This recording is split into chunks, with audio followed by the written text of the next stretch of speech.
अनिल देशमुख असं म्हणाले की शरद पवारांनी आधीच सांगितलं होतं की महाराष्ट्रात दंगली होऊ शकतात आणि ती सुरुवात झाली। बघा, असं आहे की या प्रकारची जर माहिती अनिल देशमुखांकडे की शरद पवार साहेबांकडे असणार तर त्यांनी ही पोलीस विभागाला दिली पाहिजे की कुठे कुठे काय काय दंगली होणार आहे।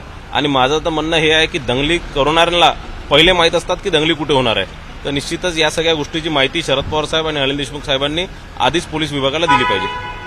बरं, सुप्रिया सुळेंनी एक प्रकारे ट्विट केलं आणि म्हटलं की लाडक्या बहीण योजनेमध्ये काही लोकांना धमक्या दिल्या जातात, कार्यक्रमात आले नाही तुमचे अर्ज रद्द करू, आणि त्यांनी त्याला उत्तर देताना म्हटलं की तुम्ही अर्ज रद्द करून दाखवा।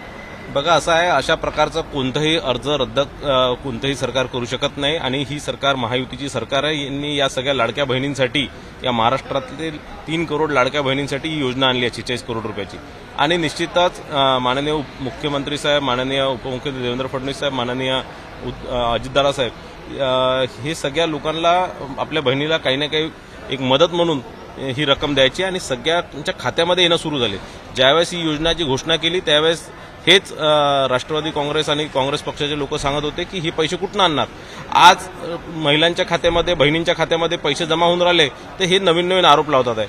काहीतरी आपल्याच एखाद्या कार्यकर्त्याला सांगायचं की स्वतः मला व्हॉट्सअप कर आणि त्याचं स्क्रीनशॉट घेऊन ट्विट करायचं, हे फार बालिशपणाचं लक्षण आहे। मला असं वाटतं की सुप्रियाताई सुळेसारख्या एक मोठ्या नेत्याने या प्रकारची वागणूक करू नये। विरोधी पक्षनेते विजय वडेट्टीवार यांनी म्हटलं हा सरकार पुरस्कृत दंगा आहे अशा पद्धतीचा आरोप। बघा, असं आहे की कोणतेही सरकार कोणताही दंगा घडून आणण्याचं काम कधीच करत नाही।